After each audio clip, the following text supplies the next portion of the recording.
As all the world knows, Vienna is a city on the Danube. Day after day, the metropolis and its inhabitants consume roughly 370,000 cubic meters of water. Hardly unusual for a city as big. It may come as a surprise that not one drop of this water is abstracted from the Danube. All water, drunk, used for cooking, showering and flushing, or drawn from wells, all water that enters sewers and treatment plants originates in the Alps. Crystal clear drinking water adds glamour and brilliance to the city. How this valuable resource travels to Vienna, changing itself and the city in the process before ending up in the river, is the stuff of stories. This is the story of Vienna's water.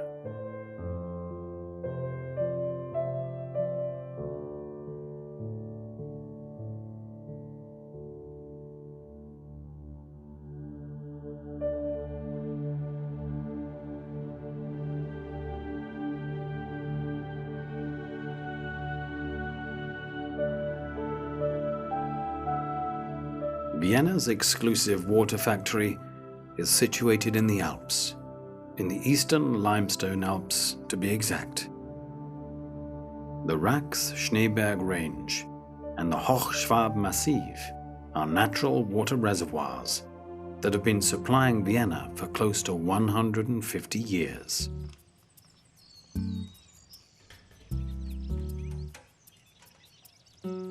When the meteorologists' measuring instruments predict a storm, and clouds cluster forbiddingly above the mountain peaks, we can observe the very cycle that ensures pure drinking water for Vienna's millions of inhabitants and visitors.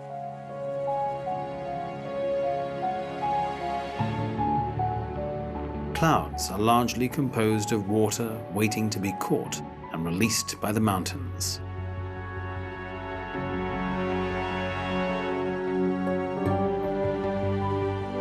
The Hochschwab Massiv is the reservoir for the second Vienna mountain spring line.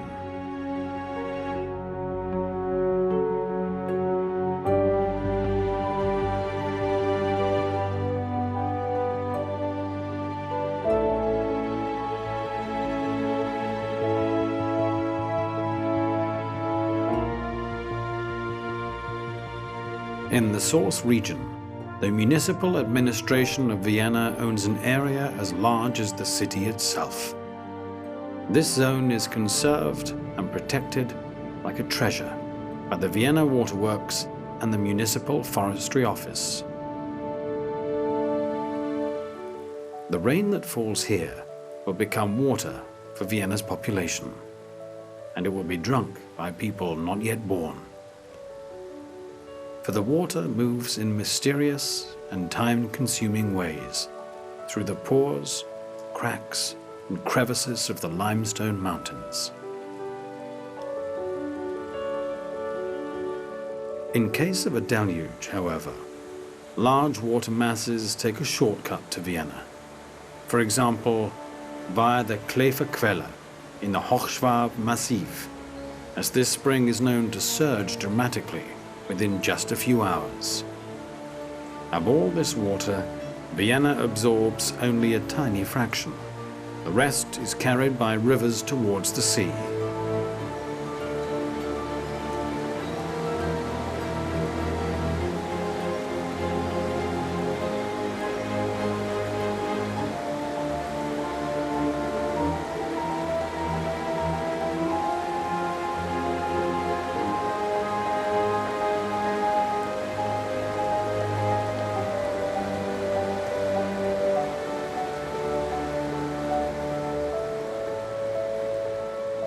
The spring subsides.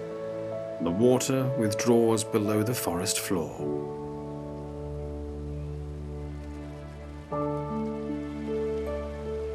In the Eastern Alps, rain is sure to fall in any period of the year. Even longer dry spells seem to have little impact on this vast natural resource. An ocean of drinking water lies below the rocks and lush meadows.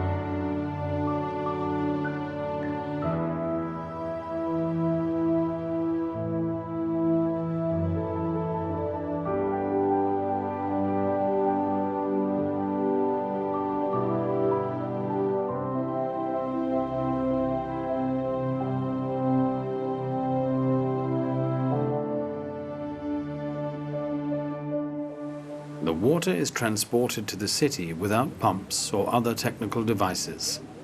It just flows slowly downhill. A bit of discipline is essential. The wild springs are harnessed and duly fed into one of the two lines supplying Vienna. Even the virgin mountain water is regularly tested for pollutants and other contaminations. As we see here at the spring Brunngrabenquelle, temperature and conductivity are measured and the water is analyzed for turbidity and organic loads.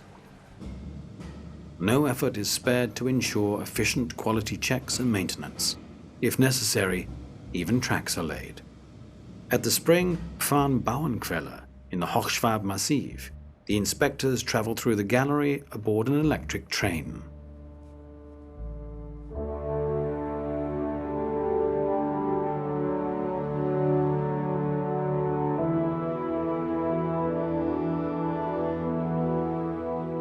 Almost 2,300 meters high, the Hochschwab Massiv is the biggest natural reservoir for Vienna. This range feeds the second mountain spring line. No man-made reservoir can be as reliable as dolomite and limestone peaks accreted 50 million years ago. As long as the climate does not go haywire, as long as these mountains stand, there will be water for the Austrian capital.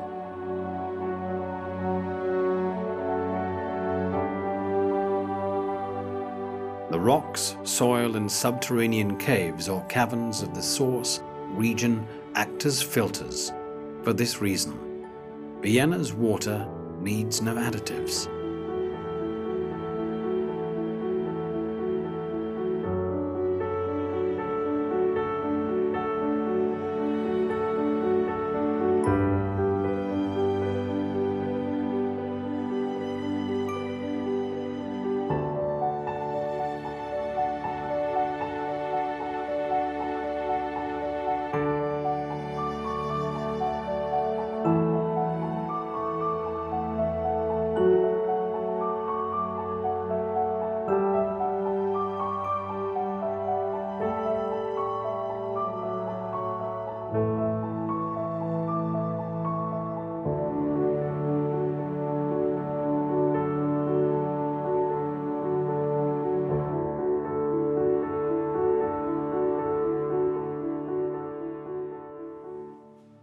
The springs are tapped, collected, harnessed, and analyzed regularly. Now the drinking water is ready for transport to Vienna.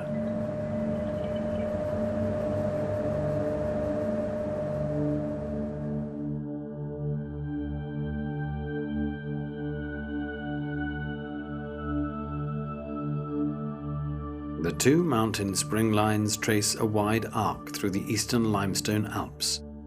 The first reaches Vienna from the south via the thermal line, a geological fault, while the second, younger line arrives from the western direction.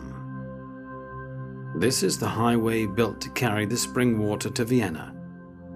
In 1864, the city council decided to have the first Vienna mountain spring line constructed. To this day, it covers close to half of the capital's water demand. After a 9-year construction period, it was solemnly taken into operation by Emperor Franz Joseph. In 1910, the emperor inaugurated the second line from the Hochschwab Massiv.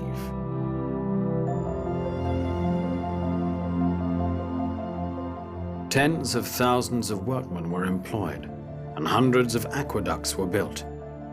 The line is 180 kilometers long and became a symbol of Vienna's liberation from water shortages and the bane of epidemics.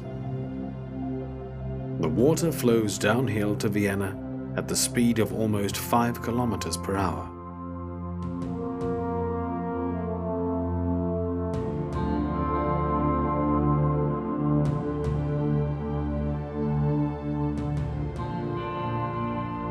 From the source region to the reservoirs at the urban periphery, the water travels for about 36 hours in a brick-built, hermetically sealed gallery. We've arrived. Now the water is ready for drinking or other uses. It is distributed via reservoirs like this one on Rosenhügel in the 13th Municipal District.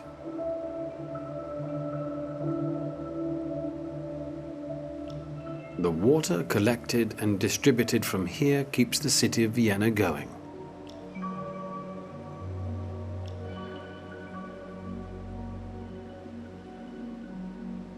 Sealed against the outside world with a constant air temperature of 10 degrees centigrade and a water temperature of about 7 degrees centigrade, the reservoirs are refilled at night when the Viennese are asleep and consume very little water.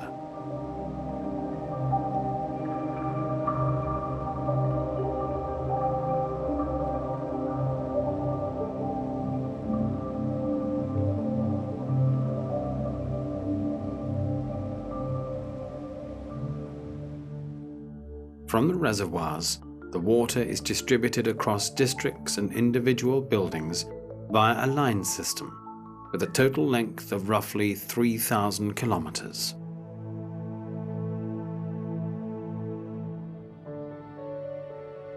When the water taps are turned on again in the morning, the reservoirs must show their mettle.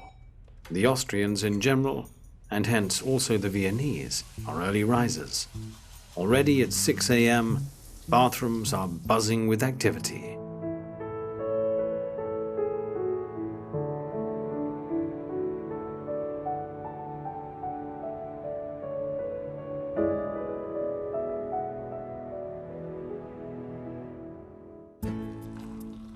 The average Viennese consumes 130 liters of water per day, about 1/4 less than, say, 30 years ago. This reduction is due to modern household appliances, water-saving toilets, and an increasingly tight pipe system.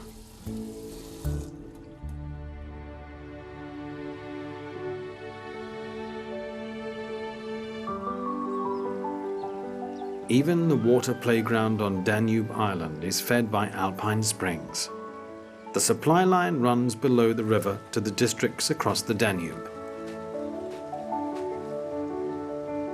This is a bit of a luxury, but no waste, because the water flows through the belly of the city, much like a trained mountain stream.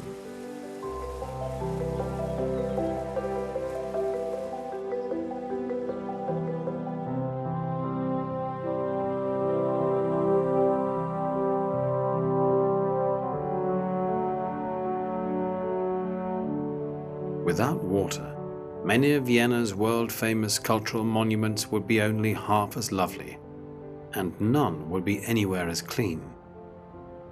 Spring water flows and gushes from more than 1,000 fountains in Vienna, and monumental fountains spew forth water to the enjoyment of locals and tourists alike. Viennese legends need water too. The traditional fiaker, horse-drawn carriages on Michaelerplatz are living proof.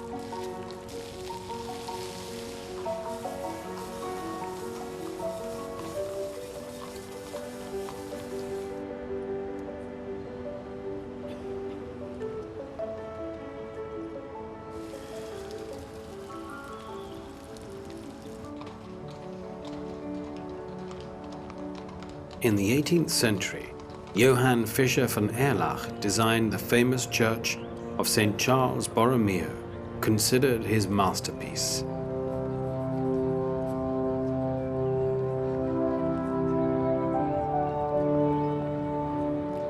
The water basin, with a sculpture by Henry Moore, was added 200 years later, in the 1970s. Vienna's water even has its own monument.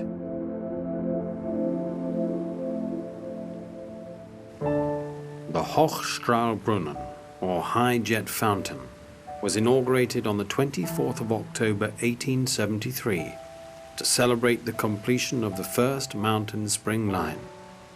It was financed by Anton Gabrieli, the contractor commissioned to build the mountain spring line, out of his own pocket.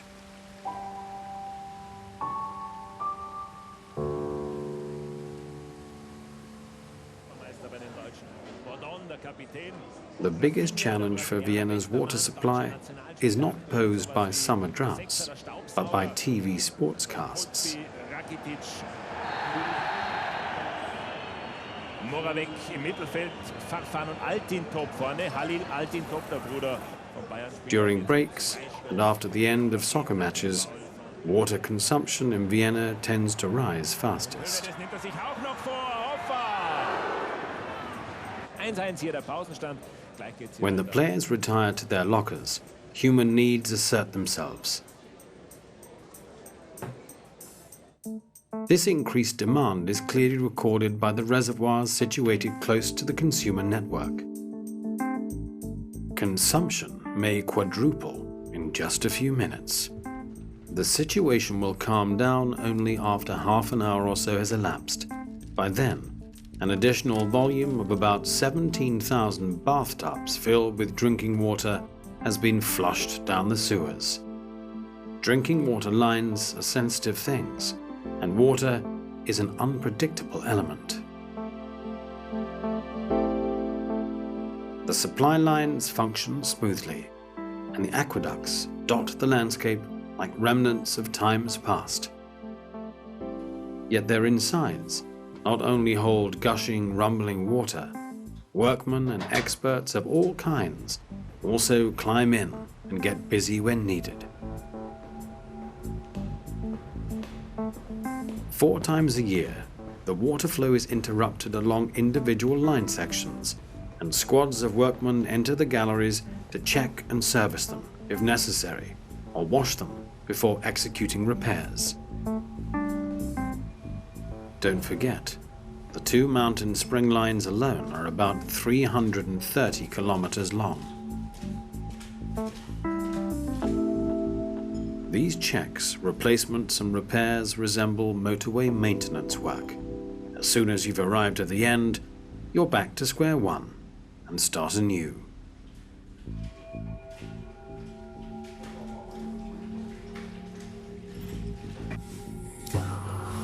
Water lines must remain tight. This alone is a never-ending task for generations of specialists.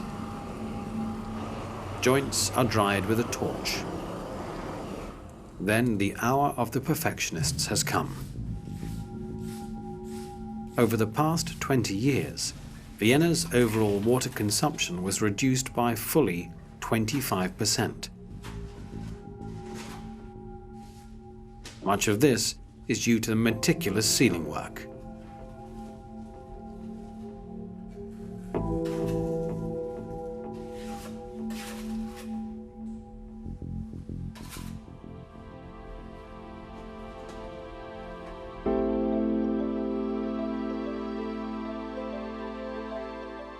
While aqueducts are useful, water is mostly transported underground. For example, here, in the vineyards south of Vienna.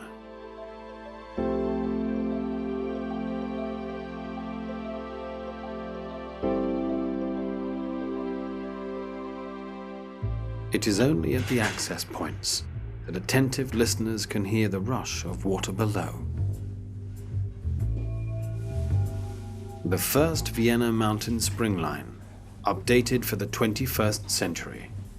This section is done in stainless steel. Such steel pipes, too, need to be occasionally checked by experts. No well joint will last forever, and stainless steel is a sensitive material.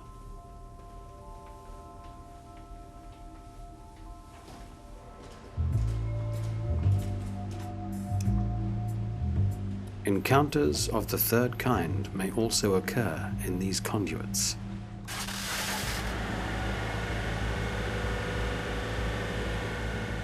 What looks like a moped run amok is in fact a sophisticated sweeping and cleaning machine, specially designed for water pipes.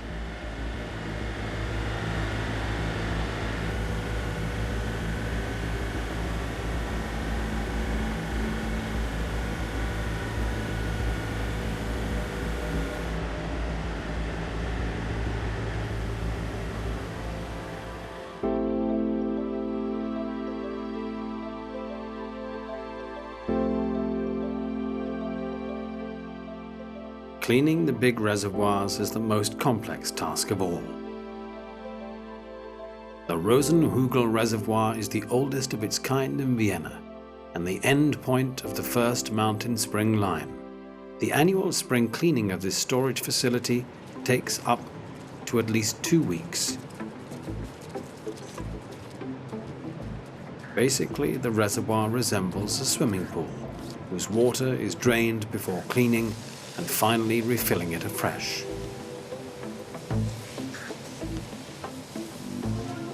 Any place where drinking water flows or is stored, if only for a short period, calls for military precision and cleanliness. The walls are washed with water and disinfected. During this procedure, nothing is left to chance. Every step is monitored closely, much like a surgical intervention. A few decades ago, Vienna's city fathers tapped a third water resource in addition to the 2 Alpine spring lines. This emergency reserve is fed by groundwater from Moosbrunn and the Danube Floodplains National Park.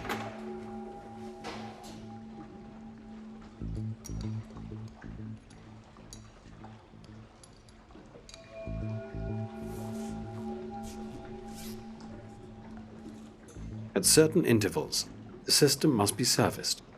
The skilled experts handling this task pursue a rare line of work. They are potable water divers.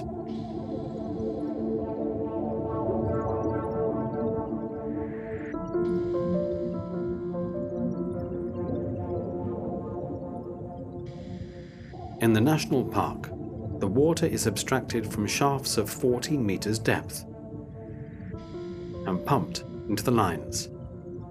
At the bottom, filter pipes lead from the shaft into the gravel bed, tapping the groundwater horizon. It's like diving in a mountain lake. Here we see maintenance work conducted and a slide valve prepared for replacement. The water reserves in the wells are ample, but drawn upon rarely. For example, whenever a large reservoir is drained for cleaning.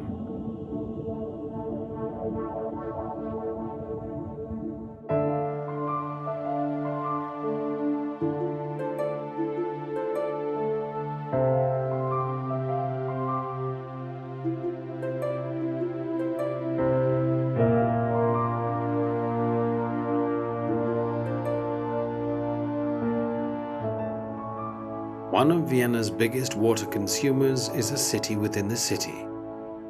The towering blocks of Vienna's General Hospital and its annexes provide workplaces for 10,000 persons. The same number of people come and go every day.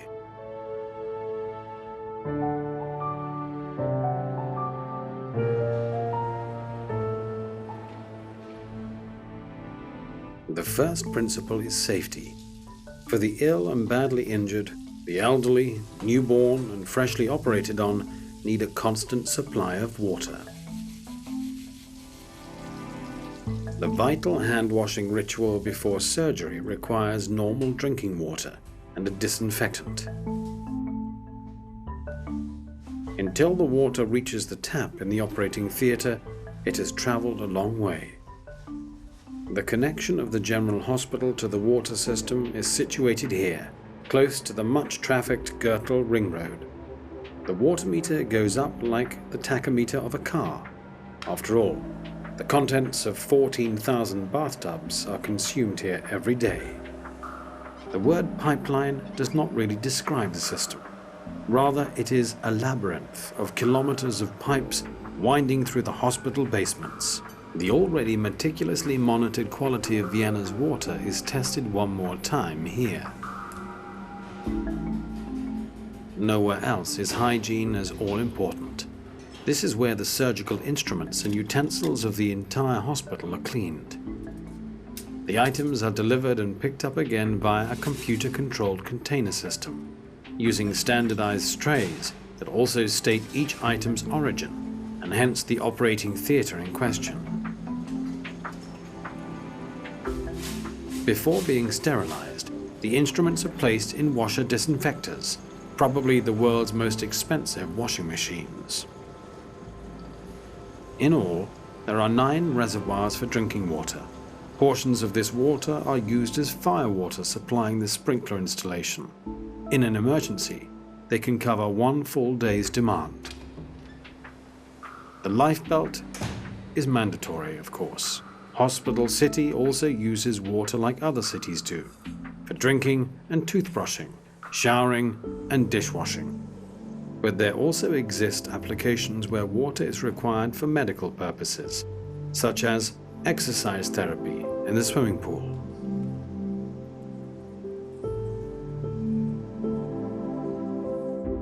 As the imposing cooling towers signal, a large part of the spring water is used for air conditioning.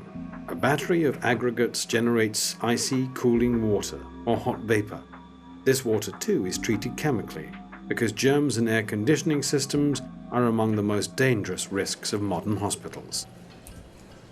At first glance, this looks like preparations for surgery, but it is something quite different. In this canteen kitchen, 7,000 meals are prepared every day, only for lunch, with thousands of breakfasts and dinners on top of that. This is where the food for staff and patients, students and guests is prepared.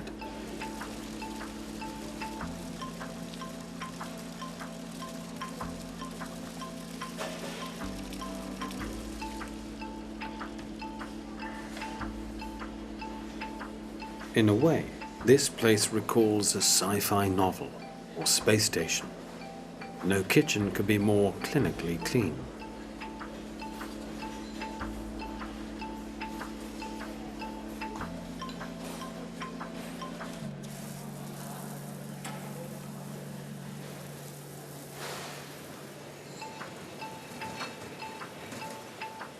Of course, cooking liquids must not be discharged into the sewer. According to EU regulations, the fat is separated and disposed of as special waste. The dishes are likewise washed, dried and sorted around the clock, all fully automatically.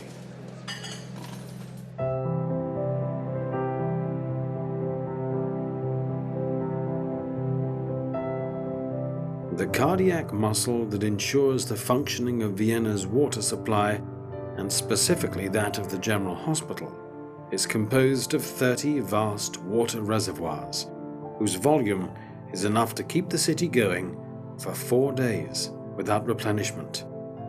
They are all located underground.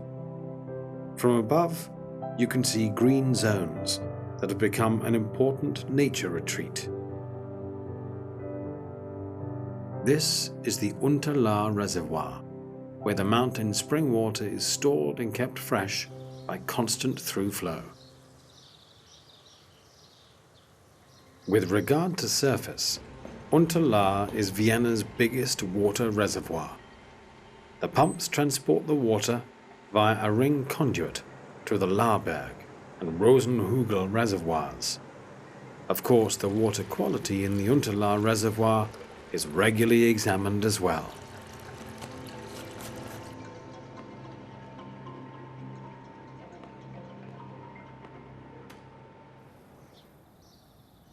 Landscape ecologists have been commissioned by the city of Vienna to identify plants and animals inhabiting the sites occupied by Vienna's water reservoirs.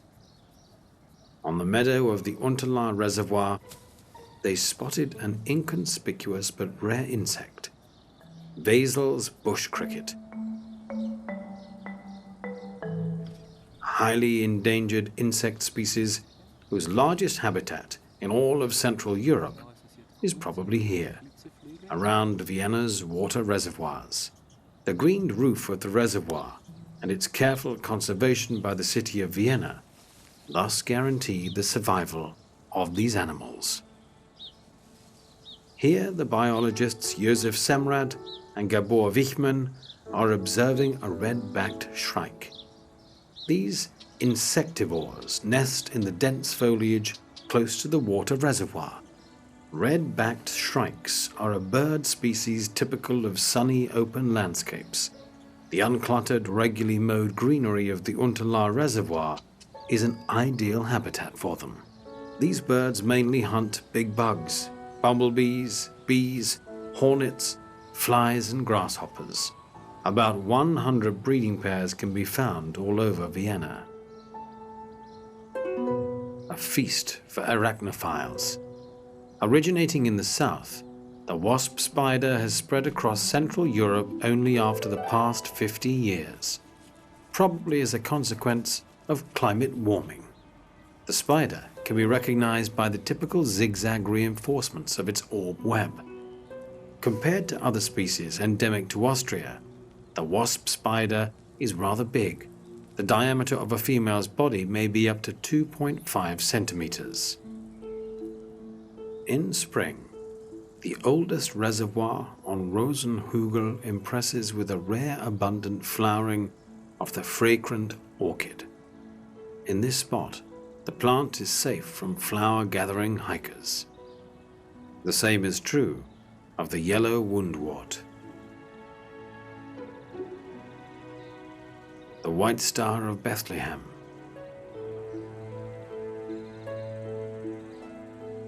And the grape hyacinth. The brick facade of the Rosenhügel Reservoir is home to an unusual insect, the black carpenter bee. This bee is quite big and builds impressive brood chambers. The material used to build their brood cells includes grains of rock or sand, which are moistened with saliva and nectar. The building material is gathered near the bees' nesting places.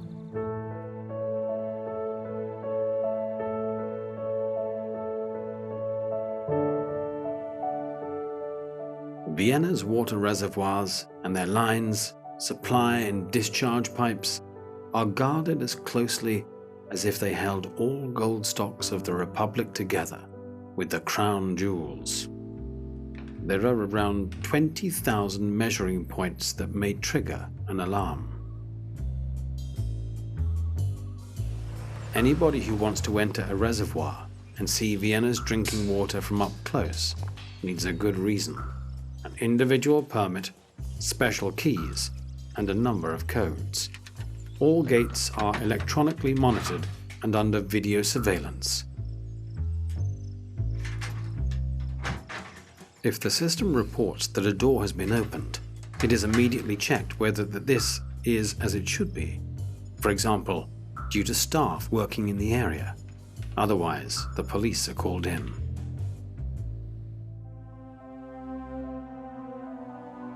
Vienna's water reservoirs are not only storage tanks and valuable nature reserves, but also a piece of cultural history. The striking water tower of the former pumping station on Wienerberg can be seen from miles away. Its brick facade is decorated with patterns and ornaments.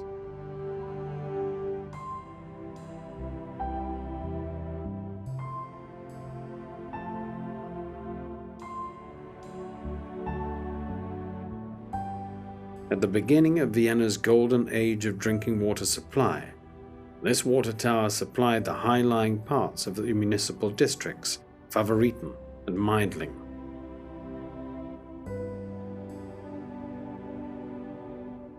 In those days, the water was pumped into the huge reservoir by means of coal-fired steam engines and then fed into the line's network.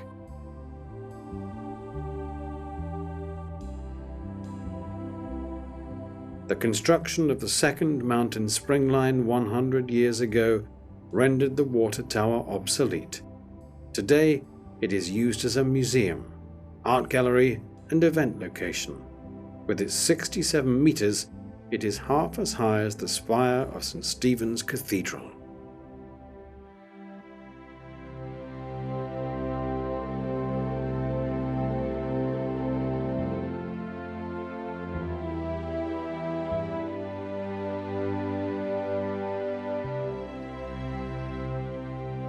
On the other side of the city, across the Danube, we find Bisamberg.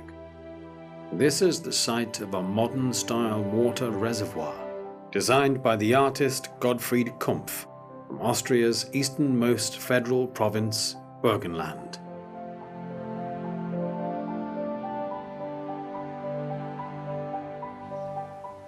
The wavy, curving facade is adorned with fishes and mermaids.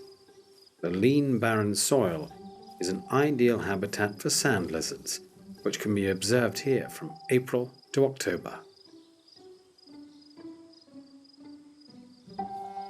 The preferences of ground squirrels resemble those of lizards. They like dry, open landscapes and heathland. Ground squirrels live in subterranean burrows. The males keep a sort of harem. Thus, the areas inhabited by them resemble colonies.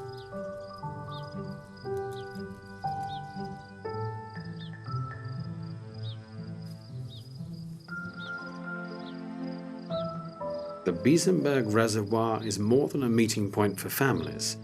It also supplies the districts across the Danube with drinking water.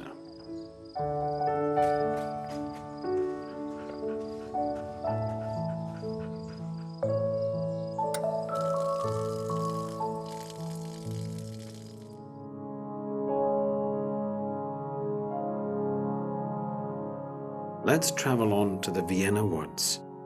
The Kobenzl Reservoir is among the few of its kind that requires pumps to have water delivered to it. All other reservoirs are filled automatically due to the downhill gradient.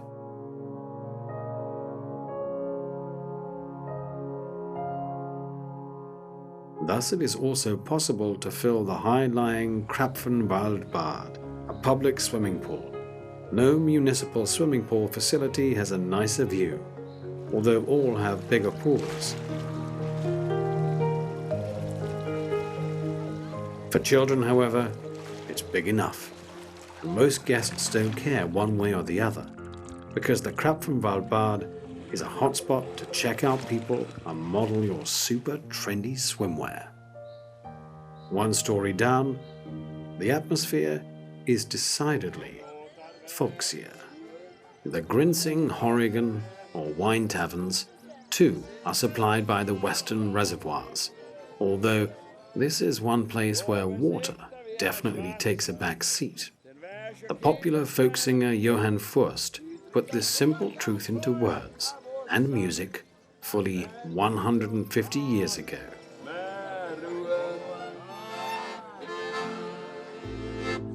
While people are still enjoying a tete-a-tete with wine, others are getting up close and personal with water. Actually, they're listening. It's a sort of conversation.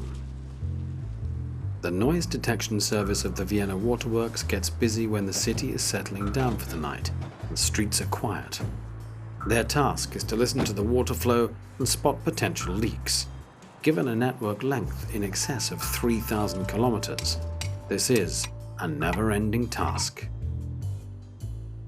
Water trying to escape from the pipe sounds different from water flowing sedately into its conduit. With a sharp ear and lots of experience, it is possible to spot the typical sound of a defective line section.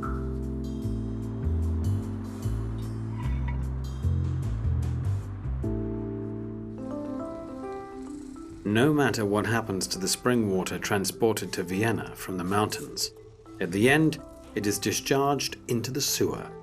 Half of Vienna's water waste is domestic in origin. People who out of laziness dispose of items by flushing them down the toilet cause no end of trouble for the wastewater management staff. Cat litter is the biggest problem. Flushed down the toilet, it will solidify in the wide-line sewers into a concrete-like hard substance that must be laboriously broken up by hand. As a result, the time-honored trade of sewer cleaning is still alive and well. In Vienna, even the sewers enjoy worldwide fame. This subterranean labyrinth has become the stuff of legend with the movie The Third Man. starring Orson Welles.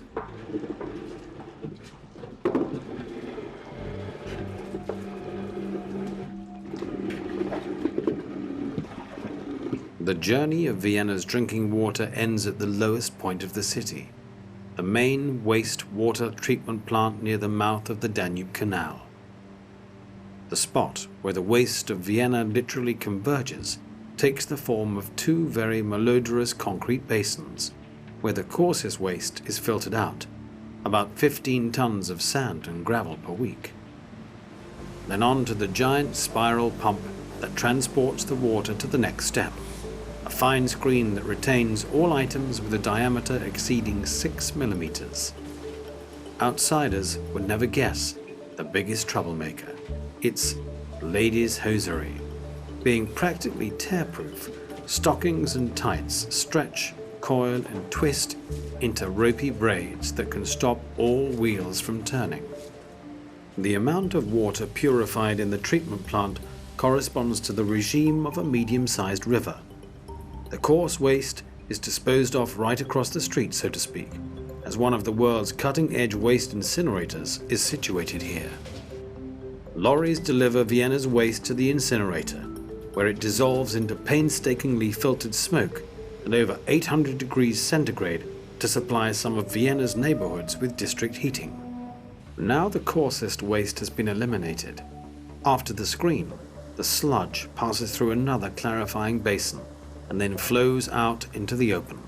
Here the water enters the first stage activation basins, where trillions of bacteria ally their hunger for carbon by absorbing a large portion of the pollutants. The remainder is sludge that is likewise disposed of by incineration. This loud gurgling noise is caused by aerators driven by powerful aggregates. From here, the liquid travels to the next clarifying basin, and from there to the second biological treatment stage.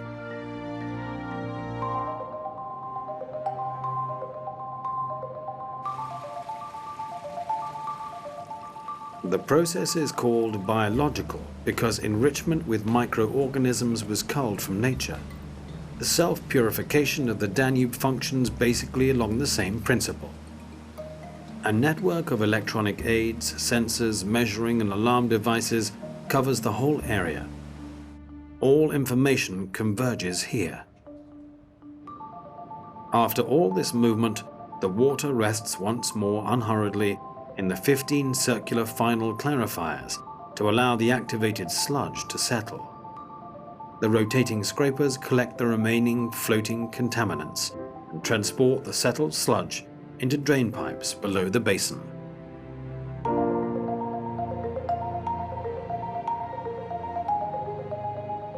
Here we see the water flow, crystal clear from the final clarifier.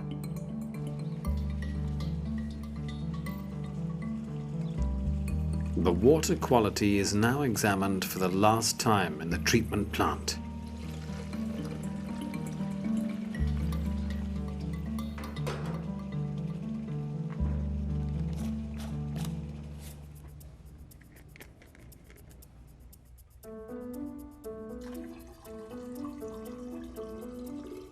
Before it's discharged from the plant, the water must undergo one last checkup.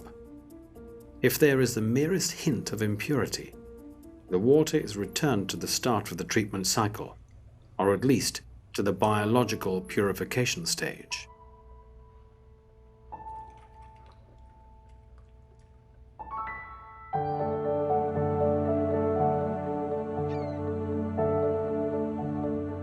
The sheer scope of the purification process is only truly visible from above. The 15 circular final clarifiers, activation basins, various preliminary stages, aggregates and pumping stations take up an area of 40 hectares. 18,000 liters of water per second can be purified here. To avoid a system crash, in case of a deluge, the rainwater is stored underground and retained in the city.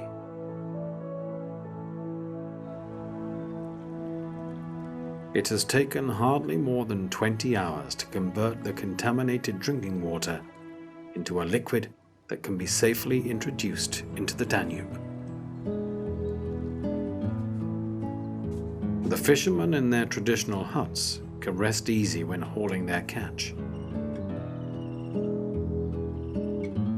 The purified wastewater is at least as clean as the Danube itself.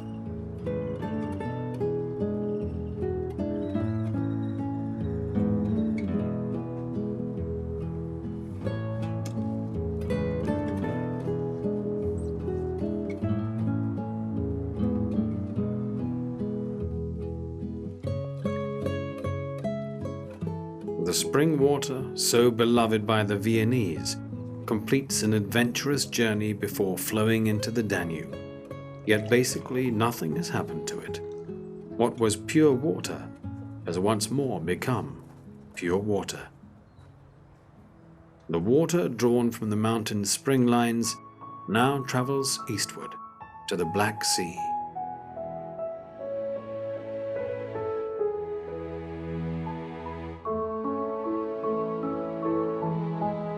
Much of this water will evaporate, form clouds, and descend as precipitation. Perhaps one day it will end up again in the ancient reservoirs of eastern Alpine rock. Maybe soon, maybe in 1,000,000 years from now.